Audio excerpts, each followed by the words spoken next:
All right, so one more time to remember that limit only exists if the limit from the left equals the limit from the right. If nothing else, you should know that for sure by now because we've said it every day, right? Got to come in from both sides, whether you're looking at it physically as a graph or if you're looking at it as a function.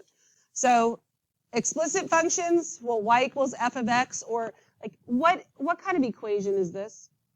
What do you call it? It's a quadratic. So what's it going to graph? A quadratic. It's going to graph a parabola, yeah. Quadratic and parabola. So you know what it looks like. That's kind of what I was going for. Even if you don't know what it's called, it's going to look something like this, right? And so no matter where you are, the limit as x approaches 1, wherever 1 happens to be, you already know you're going to have the same from the left and the right. It's not like it's a tricky equation. It's not, we know that that's going to happen. Okay, but then piecewise functions, which one of the reasons we do graph them in pre-cal and we do look at them is so that we can understand them, but we are not going to have to graph these. But you need to understand that we have so this is a linear and a quadratic, and you don't have to draw this.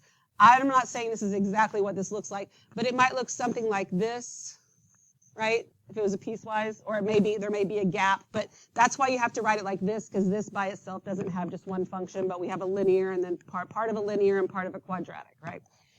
And what this actually looks like is not that important. We just have to understand what coming from the left and coming from the right means, right? So if I'm looking for the limit as x approaches 0, well, when I approach 0 from the left, because this is when all the x's are less than 0, I'm using this equation. And when I'm approaching 0 from the right, I'm using this equation. Does that make sense? And if we can understand that much, that's kind of what you need to know about the piecewise, right?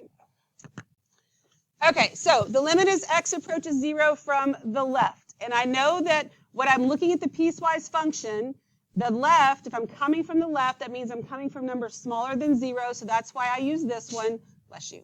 So what y'all did, you did the 2 times 0 minus 3, and then got equals negative 3. Beautiful. Okay, so go ahead and get that written down if you haven't already.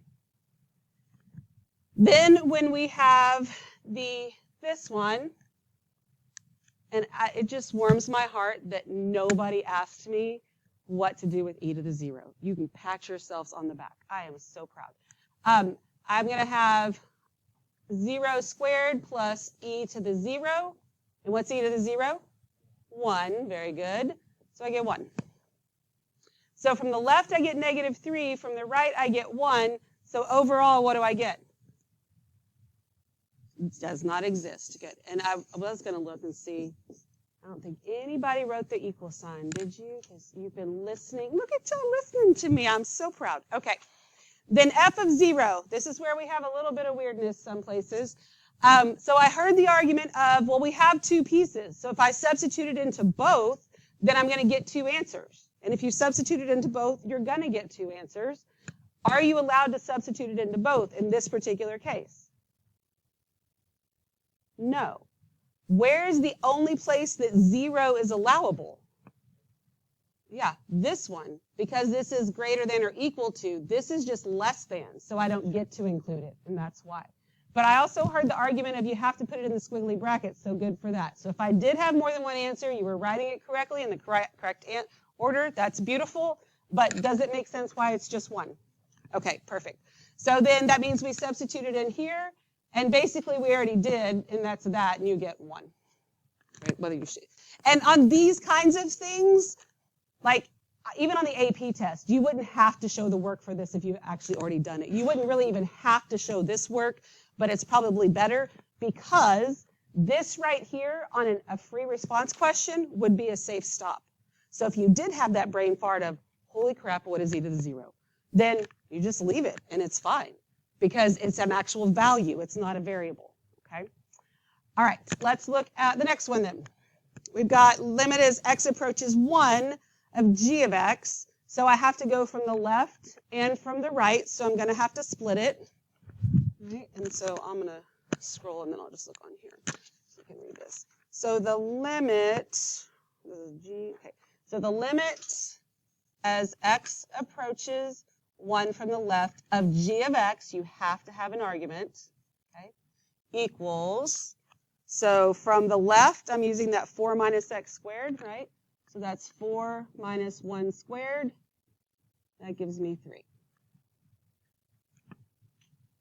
The limit as x approaches 1 from the right of g of x. So coming from the right, coming from numbers bigger than 1, that would be 5 times 1 minus 2. So that would be 3.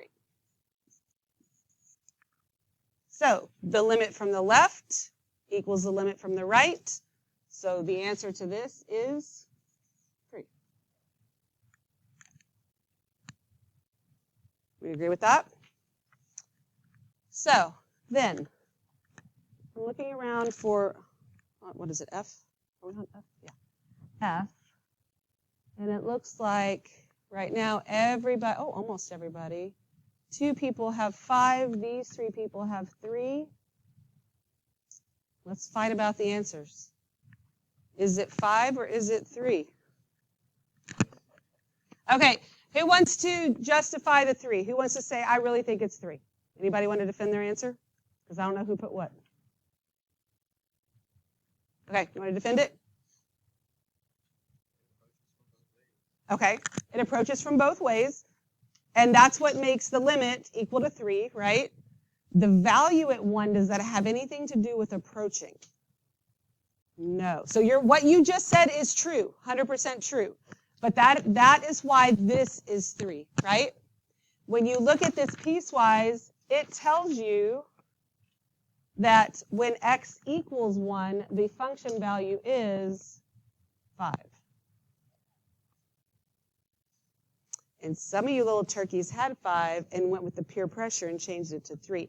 Is that because the other people had 3 and you were sure you were wrong? Or did you really then decide it was 3? Because I know y'all, it was, y'all, I'm not going to, but you changed it. Oh, I was looking at E. Okay, never mind. Okay, I was like, they changed it. I can't believe they changed it. Yeah, then I was like, look at them. You're right. You did have 5. I was looking at the wrong one. Okay, well, good. Never mind. Yeah, glad you didn't fall to, well, the other one, you didn't fall to peer pressure on the other one, right? You figured out why it was that. Okay, good, perfect. All right, any questions on those? Does this make sense? Because I understand how that's confusing. I do. And sometimes these 2 things are the same, but sometimes they're not. This would be one of those situations where, so we have a quadratic and a linear. We would have like a quadratic that had a hole, and then maybe a linear that had a hole, and then like another point right there, something weird like that. That's kind of what that would be. Not that that's exactly what that graph looks like, but that's what's happening. So we're approaching from, actually they're approaching the same thing, so that makes no sense. But it would be more like this.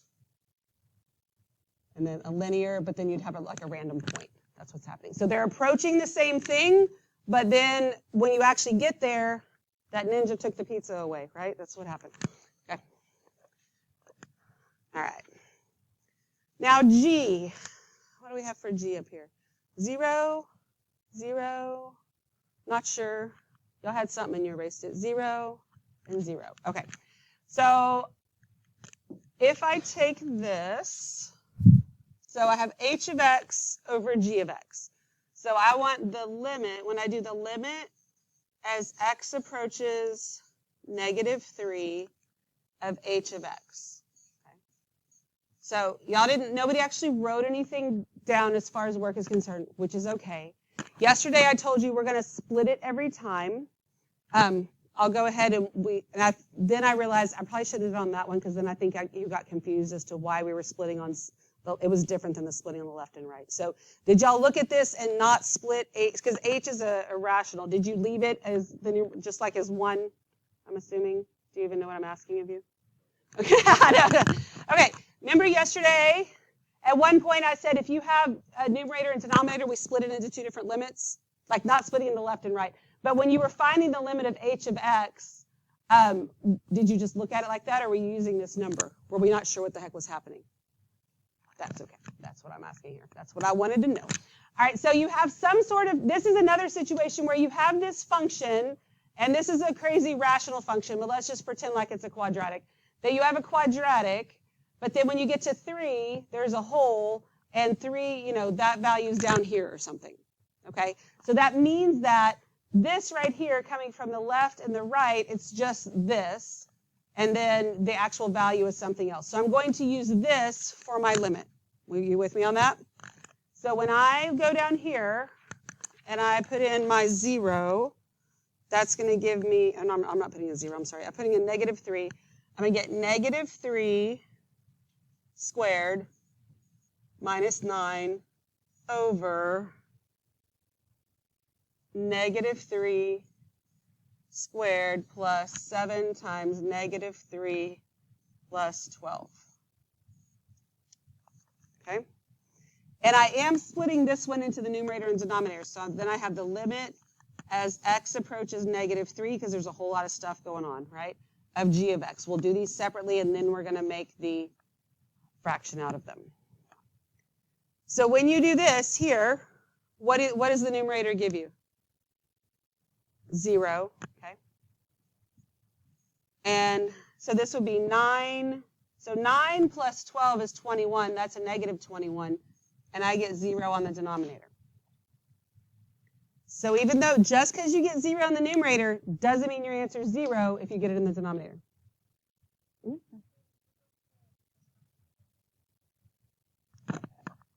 That means that this is happening, this is everywhere where it doesn't equal -3.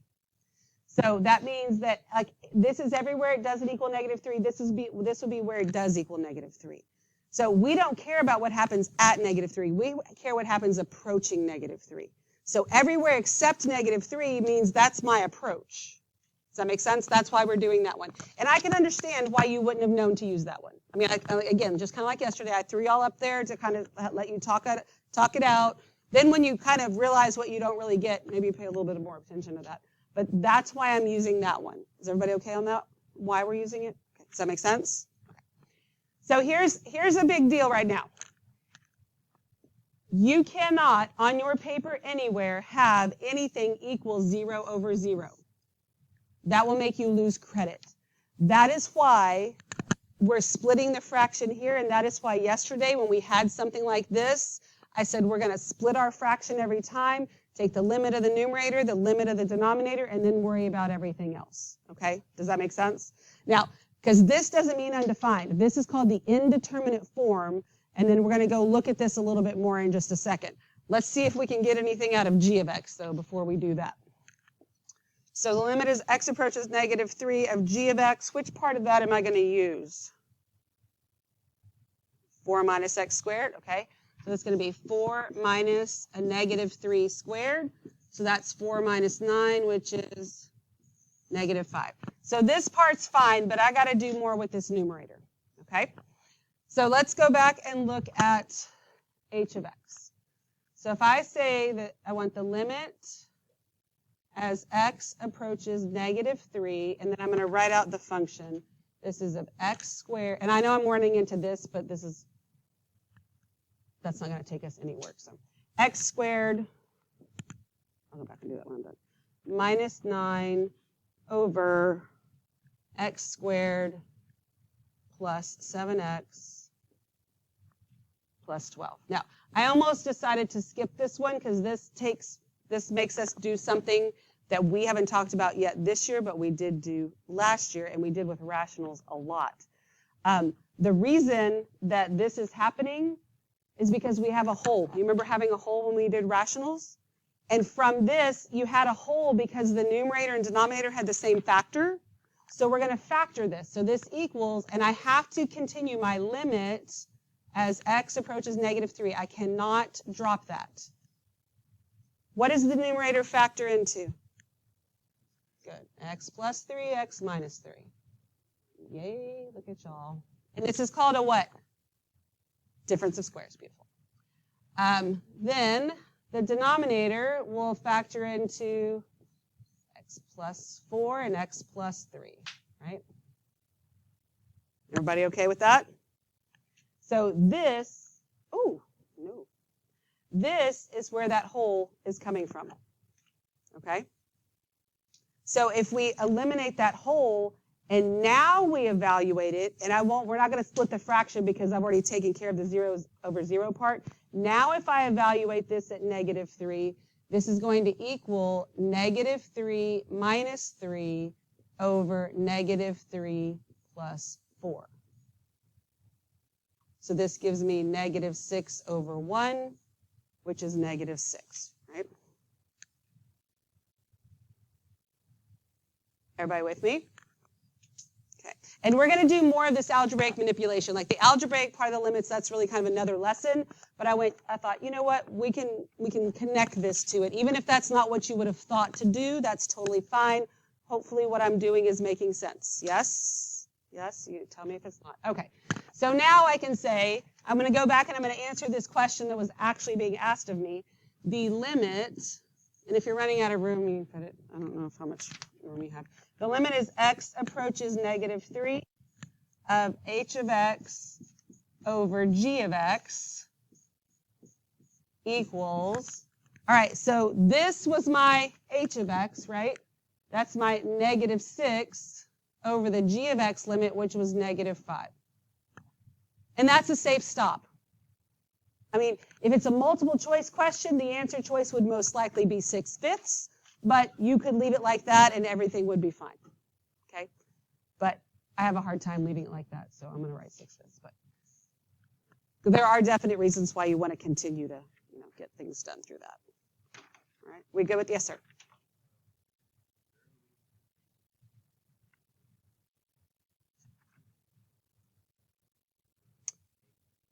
Did I do it wrong?